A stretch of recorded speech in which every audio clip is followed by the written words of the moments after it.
Hey, everybody. Brent Stone here with the Changed Podcast. Excited about another episode today. I'm actually traveling with my family, so it's not my usual backdrop here, but I am excited because one of my good buddies that I've been friends with for a very long time is on the show today, Glen Martin.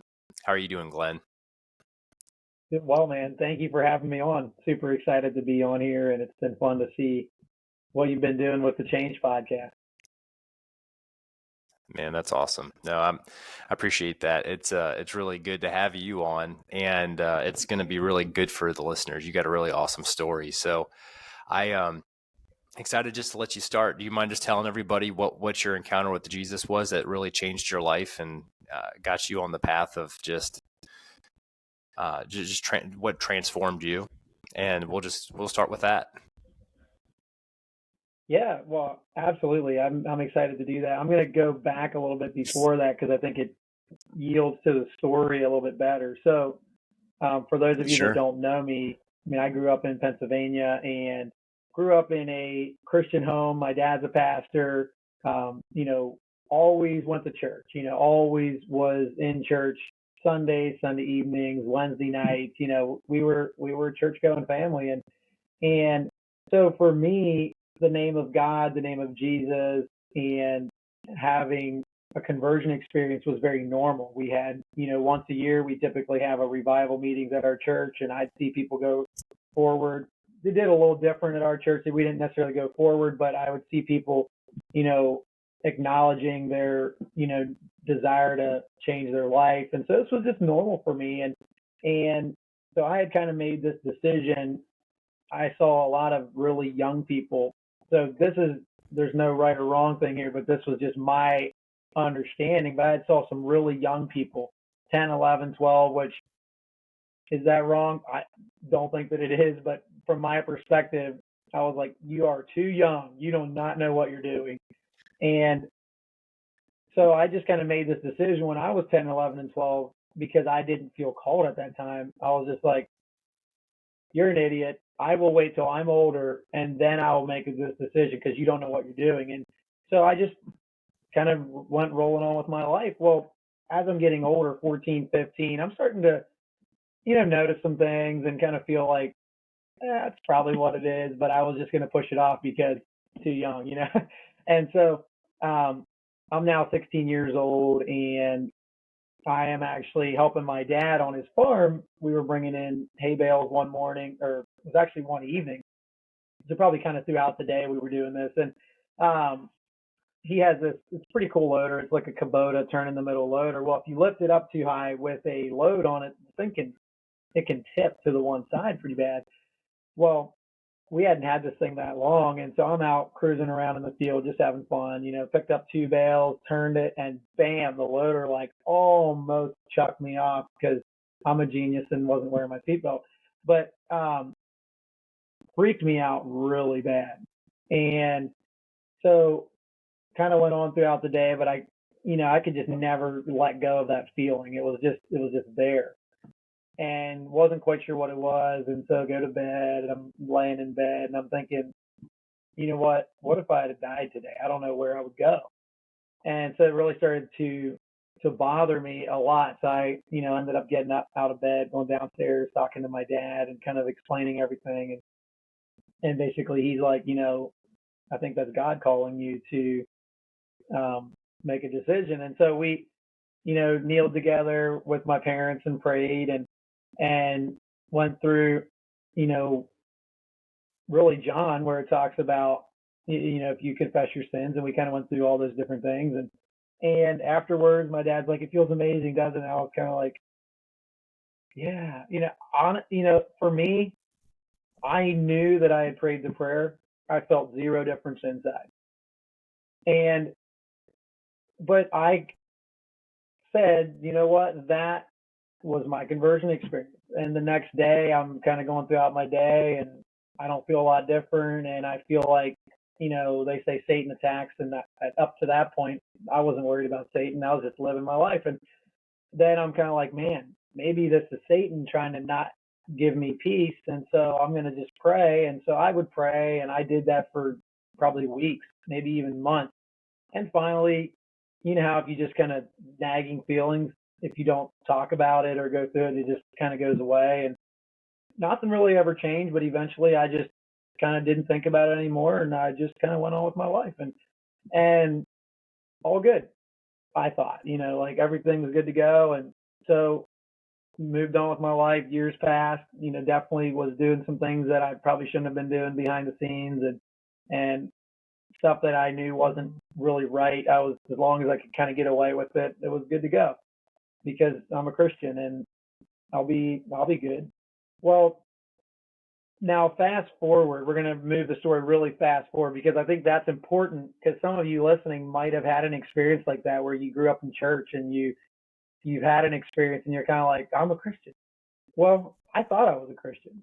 And so now fast forward, I get married, moved to British Columbia, and this story takes a little bit of a turn, right at about 6 months into our married life, where I was really trying to figure out just my life. Wasn't enjoying the church a whole lot. Loved my marriage, but man, we were just broke. Like we didn't have a lot of money, and so my life was consumed with trying to figure out how to create income, and that I don't like the church. Like there was those two aspects of my life that were just hateful. If you could say, it's like this is constantly stressing me out. This is constantly stressing me out. And what's so awesome about this, why I'm so excited to be here this morning, is it was in December of 2013 where I officially actually got in touch with Brent Stone, obviously, who you know here on this call. So Brent, that's the other person on this call, I had known about. I knew some things that he did, and I actually gave him a call in December of 2013 for some other things. It was in relation to business and whatnot, but I didn't know that at that time that conversation was what was going to change my life in a lot of ways, but ultimately what was going to lead me to a proper conversion experience with Jesus. And Brent and I started that relationship, and I just left him be that mentor to me that I didn't have. And we started building that friendship, and he started helping me break down walls of, who I thought that I was and who I really actually was, right? And through this whole, time frame, if you will, we're building business, we're building friendship, we're doing these different things together. Well, fast forward now from 2013 to I think it was 2018. We were actually at a business event. I believe it was at the Greenbrier, and so there was an optional Sunday morning worship service. And sure, I'm going to attend a morning worship service. I've gone to church all my life, every Sunday, and so go to the worship service, and there's a message preached, and it was a tearjerker. Like it was a great message. And then they do the altar call at the end, and anybody that's ever gone through this, what it feels like to have conviction, knowing that you need to make a decision and you don't want to. And so I'm sitting there and I'm like, man, my wife's sitting right beside me, and I'm like, she's a Christian. I thought I was a Christian, but man, right now I don't feel like I was. Like I definitely feel like I need to make something right, and I don't know why. And so I'm sitting there, and the music's playing, and I'm just like, no, I'm not gonna get up. Like I'm a Christian. This is so weird.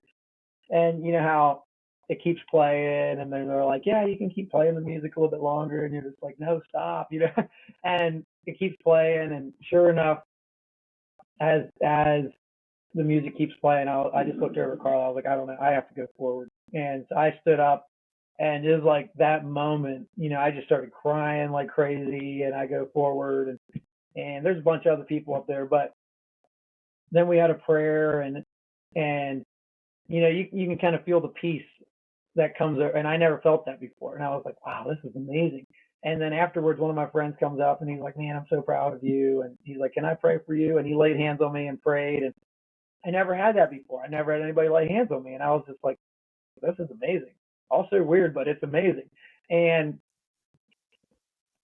you know what, like I could physically feel, or not physically, I guess it would be spiritual. I could spiritually feel things that I had overcome through hard work and just purpose and discipline the desires going away. And for me, I talk a lot about this on my Facebook, so this is not a shocker to anybody that knows who I am, but I used to struggle with pornography a good bit, even into our marriage for just a little. And when I met Brent, a lot of the business pursuits that I had at the time started to give me I don't know what the right word is, but kind of a sense of purpose in life. And so it was able to help me to walk away from it, and I didn't struggle with it anymore. But it wasn't like that the desire had really gone away. It was just I didn't have the need to go and do it, and I now had something else to do. And so the desire was there sometimes, but I never would go back.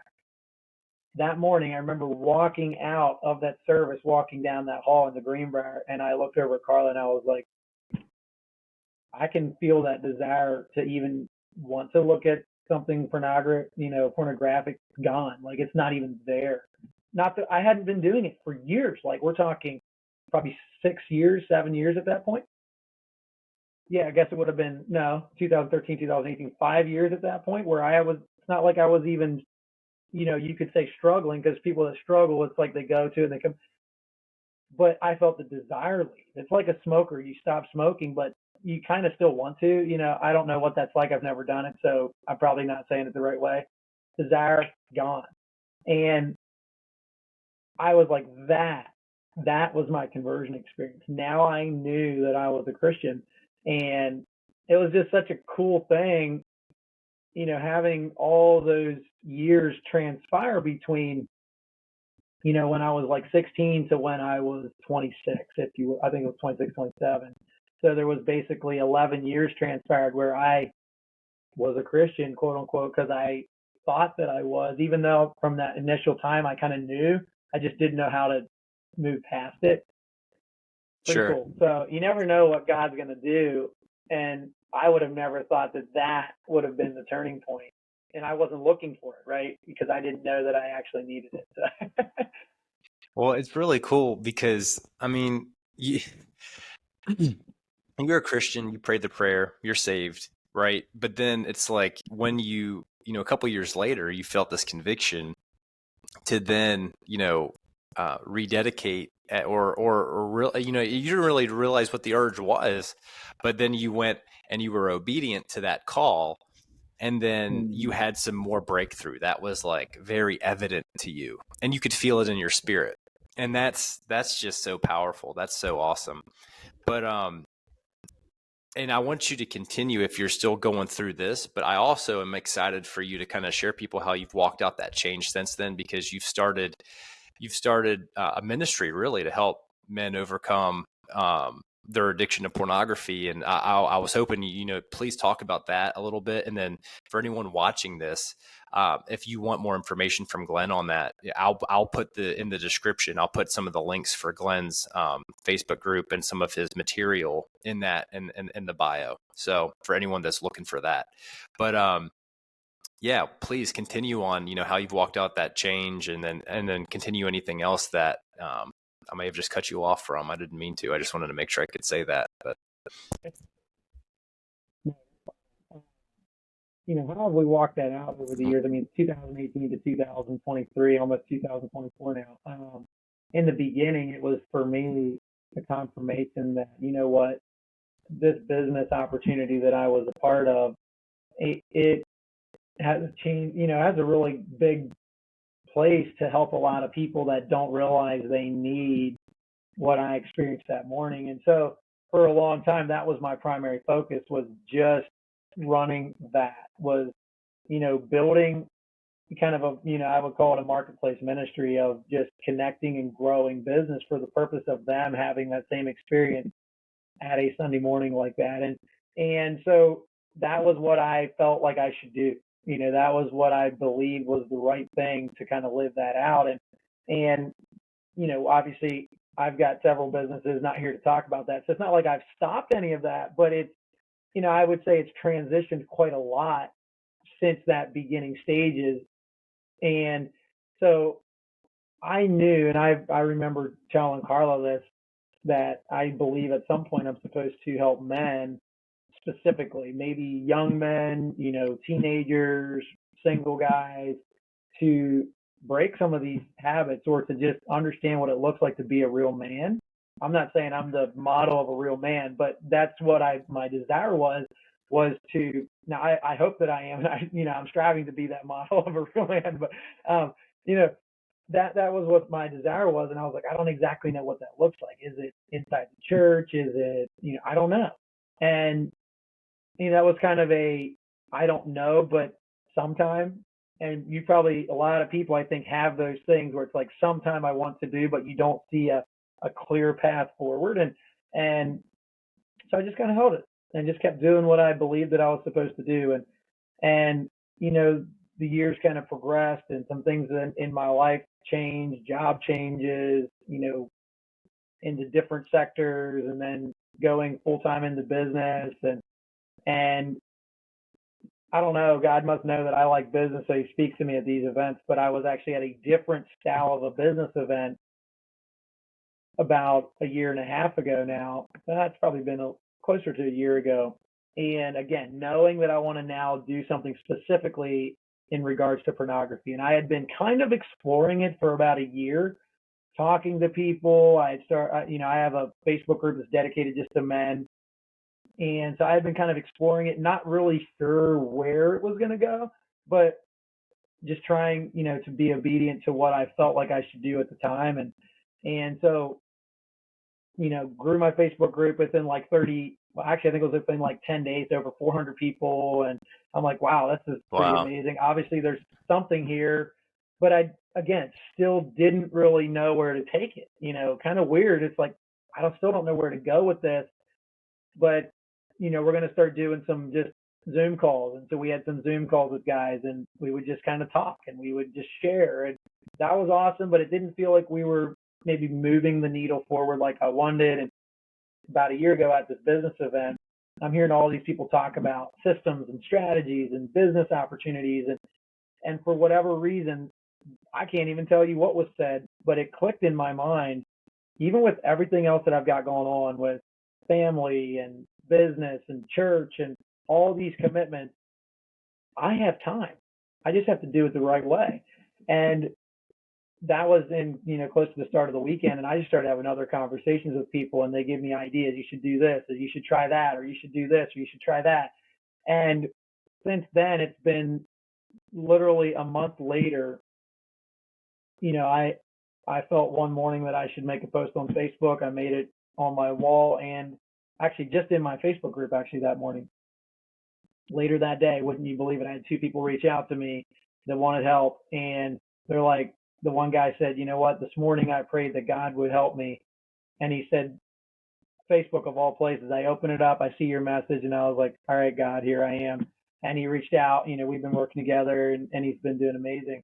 But why that's so amazing for me is because I was just trying to follow the steps, didn't know what they look like. And every time I felt, probably not every time, but I've tried that when I believe that I should do something, I've tried to do it. And it's been really amazing to see how God has kind of led that. And obviously that's not my whole spiritual journey. That's not how I've lived out that transformation 100%. I've got 3 children. We try to be very active in our church. We try to, I try to talk about God on sales calls. I am not ashamed that I'm a Christian. And so I'm willing to say that, I'm a Christian. And so why should you trust me? Why do you, number one, I'm a Christian. So I believe that, and I try to share those things. It's not me pushing something down someone's throat, but it's trying to be, I'm not ashamed of what and how I believe the Bible and live that out. And if someone else doesn't believe that, that's amazing. I don't know if it's amazing, but it's okay, because I believe that maybe that one thing can start to trigger things in their mind, because here's what I do know. They're not probably on a journey. They are on a journey that maybe God is saying, hey, your words that morning led them to finding somebody else, or they found this church that led them to this church that led them to actually getting into the Bible in the proper way. And I don't know, but it's a growing experience for me, and I think ultimately any Christian is constantly growing and changing every day. And so if you talk to me a year from now, I don't know. I don't know what I'll be doing, but I'm going to continue to try to live out what I believe God wants me to do, whether it's in, ministry helping guys, whether it's in, talking to people through business opportunities. I don't know, but we're going to keep pushing that ball forward and I'm going to try to do my part to let God lead as much as possible. I know I get in the way a lot, but I'm going to try to step out of the way more. So. We all are. We're all trying to step out of the way more and let God lead more and more. Man, that's so awesome. Well, dude, this is great. Is there anything that if you were telling people that, if there's guys, watching this right now that, want to know like what the first steps to take to either work with God to get, over this addiction, or maybe they should just reach out to a support group like yours, like what should they do? How should they go about that? Honestly, it's a big conversation, but here's what I would say. This might be like a 5-minute answer. So I want to give a proper answer here that I believe can be action steps to be taken. So what a lot of guys want to do, we all have our phones and we all like our phones, probably more than we should. But here's what I know. It makes everything very accessible. Facebook, Instagram, TikTok, YouTube, throw in there something that started yesterday. There's a lot of opportunities to be distracted, to be stimulated, and whatever it might be. Then you've got Safari, and you've got all the different, browser applications, and I've never had these, but you've got dating apps, and you've got all the things that distract people from their life, which then keeps them in bondage to this addiction. And so what happens to a lot of people is, or guys, I'll just use that, they're like, man, I'm just struggling with pornography like crazy. I'd like to get out of it. And typically that first conversation is, well, where are you accessing it? Well, it's my phone or my laptop. And I'm like, okay, how? Like, are you going around filters? Are you trying? No, I just go into my browser. I have dating apps, or I have this or that that's been really tripping me up. And, TikTok's really bad for me and stuff. And I'm like, do you still have it? Yeah. I'm like, okay. Well, here's the biggest issue right off the start.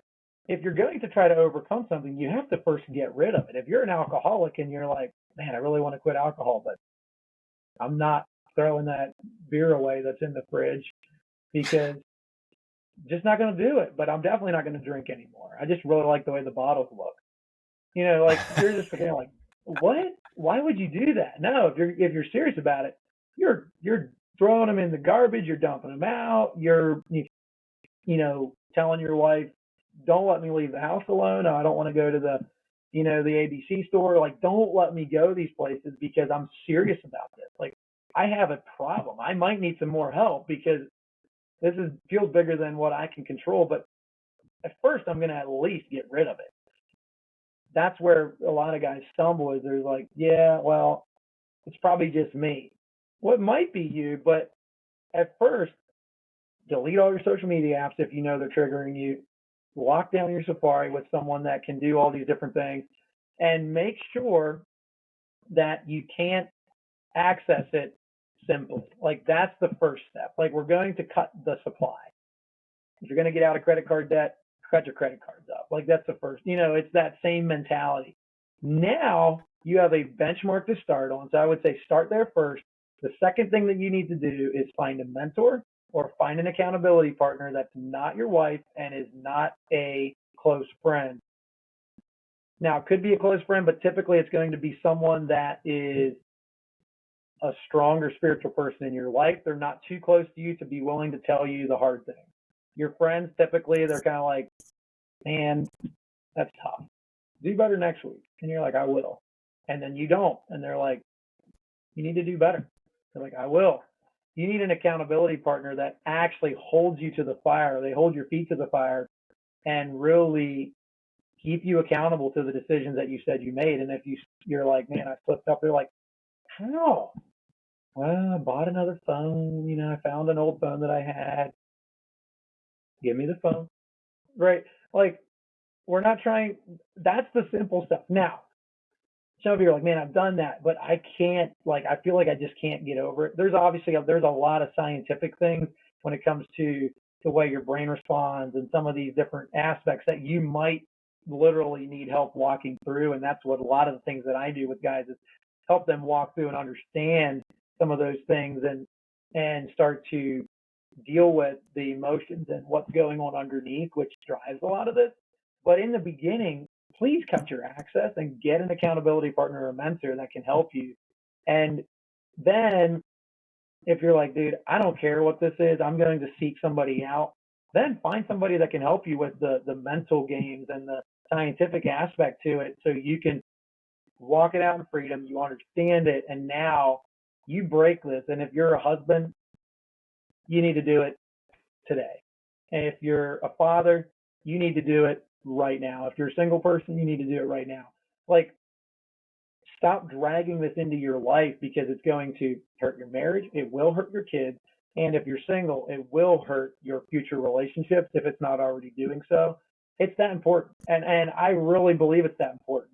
And so do some of these initial things. And if you still need help, I mean, there's a lot of people that do this kind of stuff.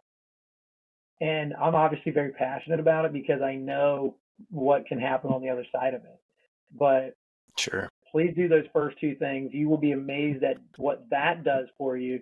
And then you can dig into further help later. And I think that'll do more for you than you ever realize. So hopefully that answers that That's awesome. question. Yeah. So, well, let's do this. So definitely, yeah, as far as like steps to as we're closing up today's episode, I think this is really, really important that, probably people should reach out.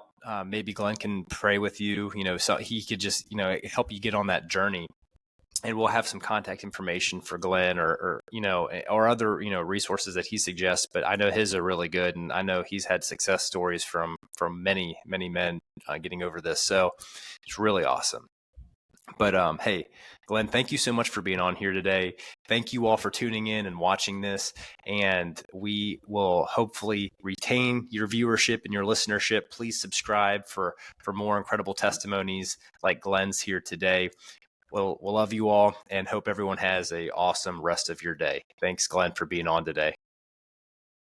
Thank you, Brent. Really enjoyed being on, and I appreciate what you're doing.